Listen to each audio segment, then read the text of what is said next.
Finally, time to practice guitar. Huh?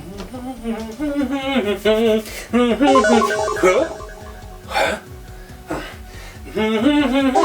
Huh? Why? We all know this problem. We want to practice our guitar and all of a sudden it disappeared. But there's always time for practicing, and how you can practice even without a guitar, we're going to find out in today's video.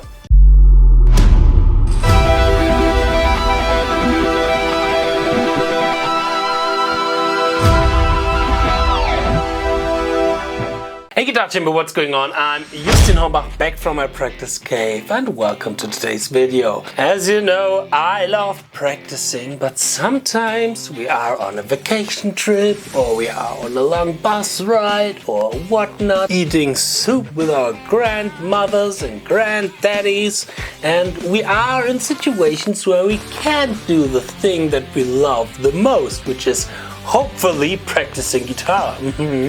Well, so for the last couple of years I was really interested in what can I do to improve my finger dexterity, my finger independence, all this kind of stuff without this guitar. And I came across some really cool methods that not only guitar players are using, but also other instrumentalists like piano players, classical violin players, all these kind of guys. And today I want to share these methods with you. So go away, you stupid guitar! Da kann ich den wieder hinschmeißen, ohne dass die kaputt geht. So, go away, you stupid... Ich will die nicht schmeißen. I love doing videos, but there are borders. I'm not throwing you away.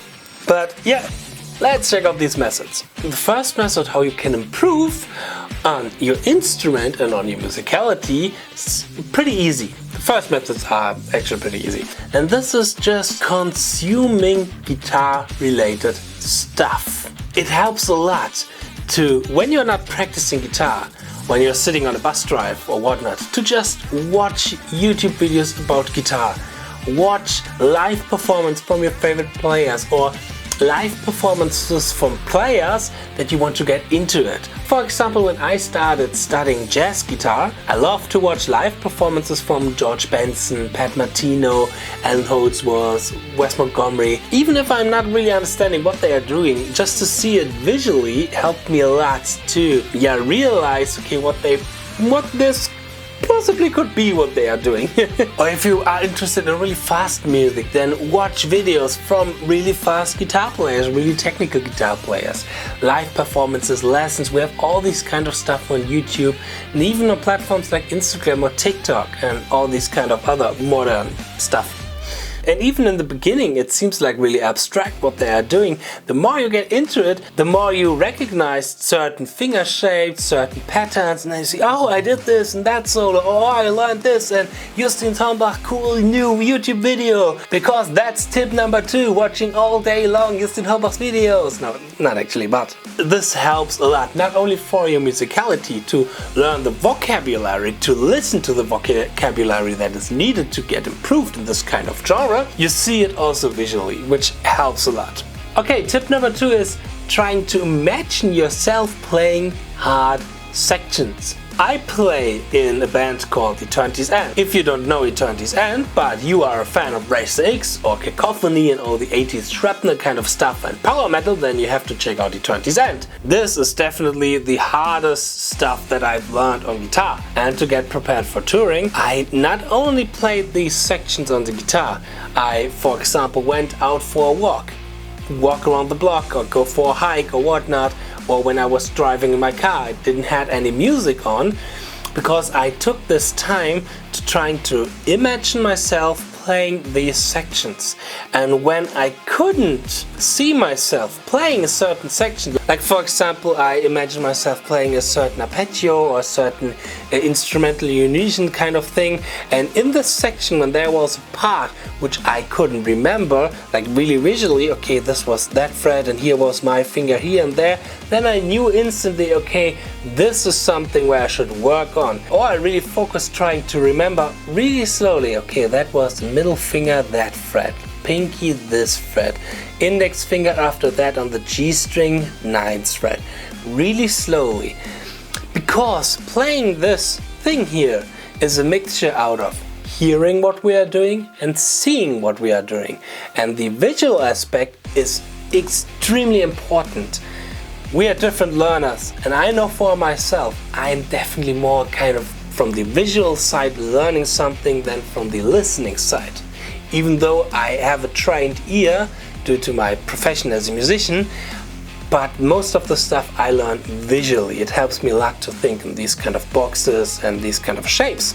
This helps me a lot, and I love to do this before gigs when I go to bed. I lay down, I close my eyes, and I start just doing that, visualizing myself playing these goddamn 6, 7 or 8 strings. Alright, up next we have play video games or do something with your fingers in your free time. Back in the day when I still teach kids, like really younglings, in music school or whatnot, I saw that kids who already played video games on the PlayStation or on the Nintendo Switch or whatnot was way more capable of learning some certain chords or certain lines or something else than kids who never did anything like this. The finger control was already really well developed. And there I say, it's not bad for your hand to play video games, and it makes a lot of fun. I love to do it. Sometimes a little bit too much, especially when you're playing with the mouse and the keyboard. You know, doing all the WASD stuff here and then Q and E for leaning right and left, and while you're dodging the bullets and then getting killed by some stupid cheater again. You know, this has a certain effect for your left hand and for your finger control and for your finger independency. And the last tip I have for you are actually finger exercises. I once bought a book. Do I have it here? Wait a second.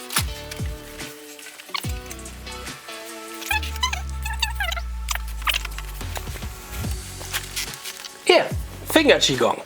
And there are a lot of exercises which you can do to not only relax your fingers after a really hard and tough practicing day, but also to work on your finger control. And here I got a lot of finger exercises, and I want to show you some. If you are interested in more finger exercises like these, then let me know in the comments. Alright, the first thing that I love to do is do this one here. It's really easy. Taking your hands like this, hope you can see it, and then you do something like this.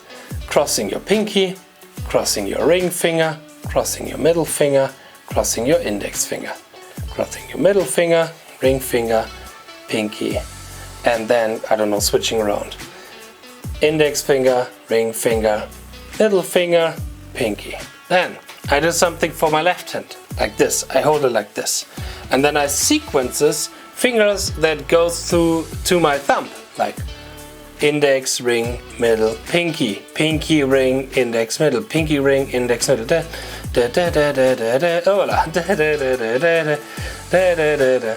Going through certain sequences by that. Or another exercise that I love to do is hold your fingers like this. Do it now only with the left hand, and then without any other finger moving, lift your index finger, lift your middle finger, try, it's not that easy to not move any other finger, your ring finger, your pinky, and then try to speed this up without moving or another finger. This is really good for your finger independency.